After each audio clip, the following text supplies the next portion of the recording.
Hi everyone, today I'm showing you how to do box braid for men's, and don't forget to subscribe now if you're not already subscribed. Me, I drink pine and ginger.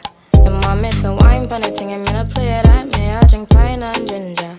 Your mommy feel wine pan a thing, I'm gonna play that. And mouth the rum and all the sorrow.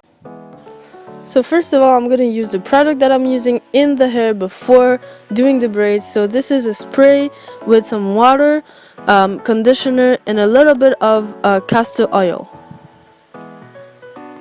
Then I'll be using a spray detangler. So it's basically a mix of oils and water to add a shine and easier to detangle the hair. Then I'm going to be using a regular conditioner for dry hair, just to moisturize it all and to have a better look at the end. And I will be using my natural coconut oil. Then I'm gonna start by parting the hair, and to do this I'm actually gonna start by detangling it, and I'm gonna put the spray on the hair directly to make sure that I can detangle properly and easily without hurting the client's hairs. And then I'm gonna be using the spray to actually put more moisture as the time as I detangle the hair.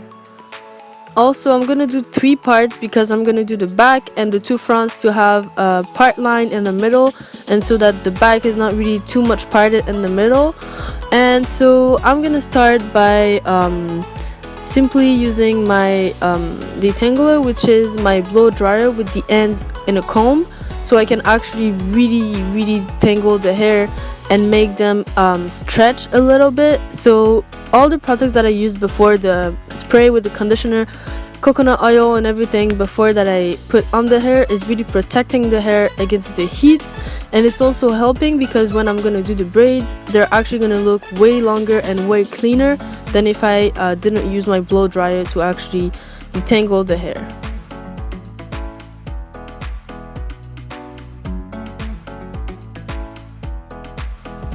So once they're all detangled, I'm gonna apply some more coconut oil just to have a little moisture just after the heat and they're not too damaged.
Then I'm going to use a gel as an edge control for the squares when I'm doing the braids. And also I'm going to use some conditioner to actually moisturize the hair. And then I'm going to part the hair first, and you'll see how I do the braids.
At the end of the braids, if you have really curly hair, you don't need to put an elastic at the end. You just need to really twist it in a way, because the hair are too short or too thin to actually braid it. So you can just twist it a little bit and it will just lock this way. And it's really good if you add a little bit of gel sometime if it's not really locking down really well, so you can have this extra hold thing at the end of your braid.